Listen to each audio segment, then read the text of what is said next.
Good morning 10th class. देखिए मैंने आपको एक्सरसाइज 5.2 के क्वेश्चन फर्स्ट सेकंड और फर्स्ट तो मैंने आपको बोला था कि करना ही नहीं है अभी। सेकंड, थर्ड और फोर्थ के 2 पार्ट समझाए थे। आज मैं फोर्थ के और पार्ट भी समझा देती हूँ, लेकिन वो समझाऊंगी जो डिफिकल्ट है। जो बाकी के हैं वो आप खुद ही करोगे।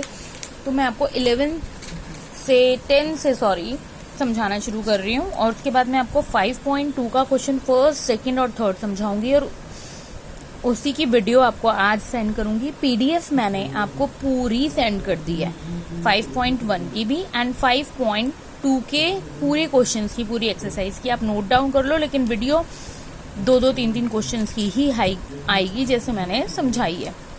देखो अब ये वाला पार्ट है A, 2A, 3A, 4A question exercise 5.1 question number 4th 10th part.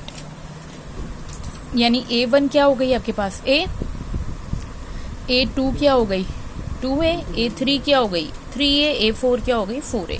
अब हम क्या निकालेंगे क्वेश्चन में D, क्योंकि हमें ये फाइंड करना है कि AP है या नहीं है। D is equal to A2 minus A1, A2 2A, A1 A। अब 2A में से A जाएगा तो कितना बचेगा? इस A के आगे कुछ भी नहीं है, इसका मतलब 1 है। 2 में से 1 गया 1A, 1 हम लिखेंगे नहीं तो हमारा आंसर क्या आ गया A। नेक्स्ट दोबारा D निकालेंगे। A3 में से क्या माइनस करेंगे A2, A3 3A और A2 2A। 3 में से 2 जाएगा 1A, 1 हम शो नहीं करते, दैट मीन्स A। सिमिलरली हमें D निकालना है दोबारा A4 minus A3, 4A minus 3A, that is A. So D is same, that is A. So it is AP. अब हमें क्या फाइंड करना है जब ये AP होगी? Next 3 terms A5, A6, A7। A5 का formula A plus 4D। A की जगह पे क्या आ जाएगा? A ही आएगा। प्लस 4 इंटू D की जगह पे क्या आएगा? A ही आएगा। 4A plus A 5A। Similarly A plus 5D, A plus 5A यानी 6A and A7 is equal to A plus 6D equal to A plus 6A। D की जगह पे A की value 6A plus A 7A। अब 11th question देखो, A square A cube A4। A1 की value A, A2 की value A square, A cube की value A, A3 की value A cube and A4 की वैल्यू A की power 4। अब D निकालने हैं अपने A2 माइनस A1 यानी A स्क्वायर माइनस A। अब इन दोनों में से हम मैक्सिमम क्या कॉमन ले सकते हैं? A। तो ब्रैकेट में क्या बचेगा? एक A और ये A हमने बाहर ले लिया, इसकी जगह 1। दोबारा D निकालेंगे A3 minus A2, A cube minus A square. इसकी वैल्यू A क्यूब है, इसकी वैल्यू A स्क्वायर है। अब दोनों तरफ मैक्सिमम A स्क्वायर कॉमन ले सकते हो आप। आपने A स्क्वायर कॉमन ले लिया, इधर बचा A और A स्क्वायर बाहर लिया है आपने, तो क्या बचा? -1। इसी तरीके से दोबारा D निकाला A4 minus A3। A cube ले सकते हो, मैक्सिमम A क्यूब ले सकते हो आप। A क्यूब आपने बाहर लिया, ब्रैकेट में क्या बचा? A minus 1। अब देखो 3 टर्म्स हैं आपकी, तीनों में A minus 1, A minus 1, A minus 1। इसका मतलब ये नहीं है कि D सेम है। इसके आगे A है, इसके आगे A स्क्वायर है, इसके आगे A क्यूब है। इसका मतलब D सेम नहीं है। Therefore D is not same, so it is not AP। Question यहीं स्टॉप हो जाएगा। Now next 12 part, √2, √A, √16, √32। √2 A1 that is A, √8 इनके फैक्टर्स कर लोगे 1 2 2 3 हैं तो 2 का पेयर बाहर आता है। आपको पता है 2 के पेयर बनते हैं रूट के लिए, और एक 2 ब्रैकेट में रह जाएगा रूट में।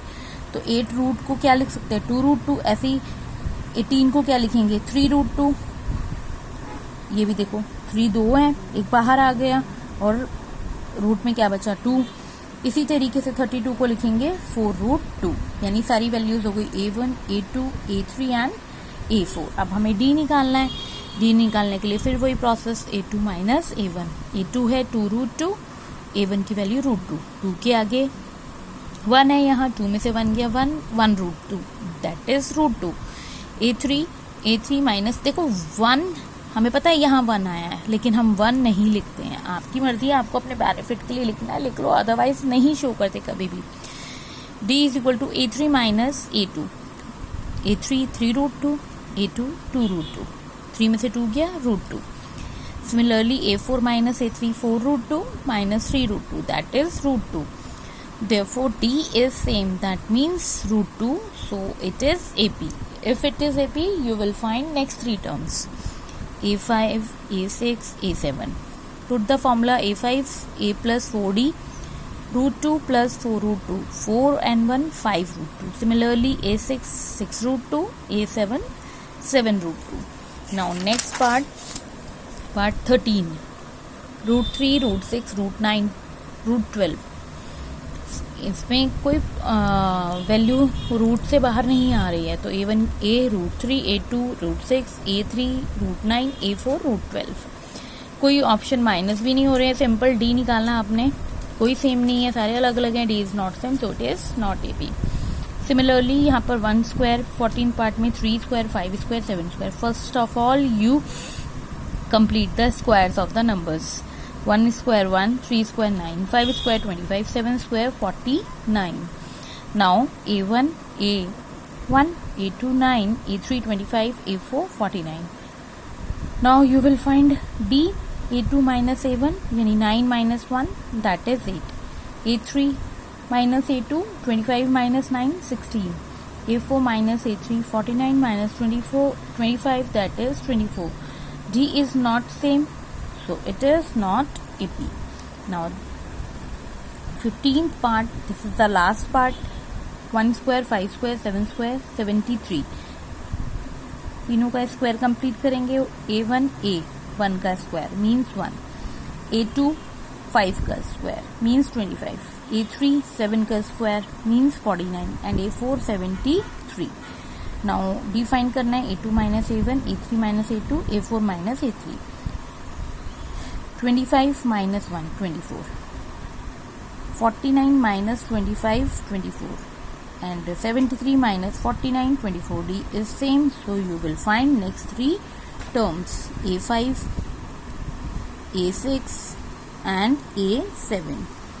a5 a plus 4d, a की value 1 plus 4 into d 24, 4 into 24 96, 96 और 1 97. a6 a plus 5d, 1 into 5 plus 24, 24 into 5 120, 120 plus 1 121.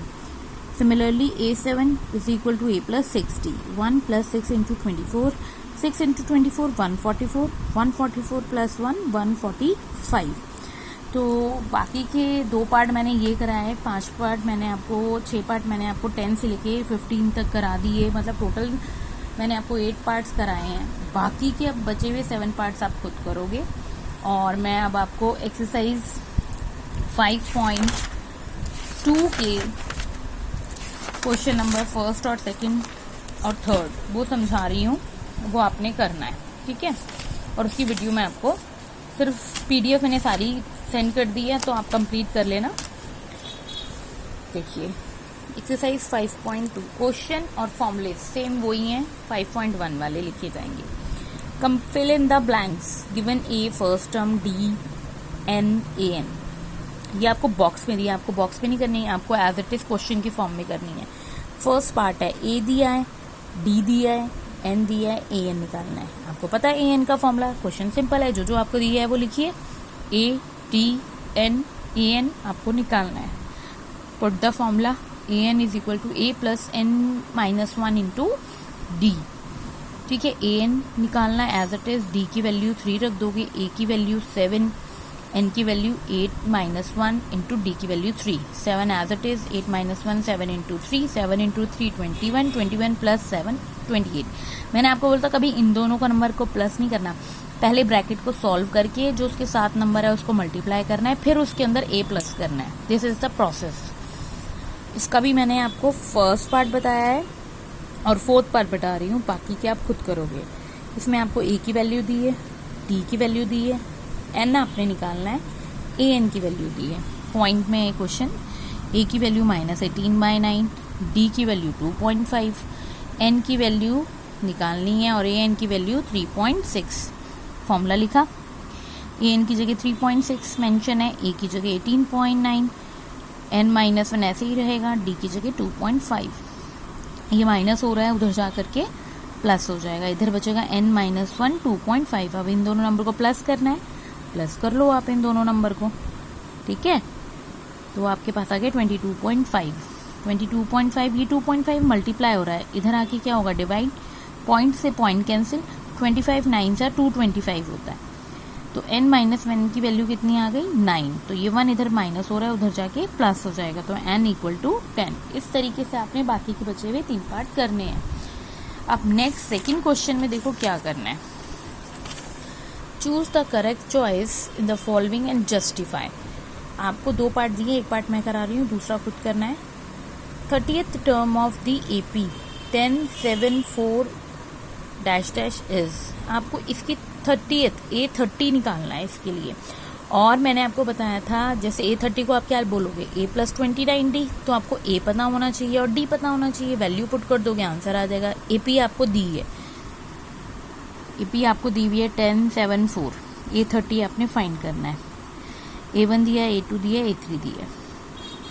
A1 A10, D A2 minus A1 यानी 7 माइनस 10 माइनस 3। यहाँ बार बार D निकालने की जरूरत नहीं है क्योंकि उन्होंने क्वेश्चन में बोल दिया है कि ये AP है। D की वैल्यू -3। अब फॉर्मूला कौन सा लगेगा, AN का। पूरी एक्सरसाइज में यही फॉर्मूला है। AN की जगह N कितना है 30, 30th टर्म A30 निकालना है, ठीक है। A की जगह पे 10, N की जगह पे 30 माइनस 1 और D आपने कितना निकाला -3। तो अब A30 as it is, 10 as it is, 30 में से 1 गया 29, 29 इंटू -3 -87। देखो ये -87 क्यों आया, प्लस माइनस माइनस, -87 प्लस 10 -77। तो कौन सा ऑप्शन करेक्ट है, C ऑप्शन इज करेक्ट। इसी तरीके से आपने इसका 11th पार्ट करना है, ठीक है। अब मैं आपको क्वेश्चन नंबर 3 समझाऊंगी।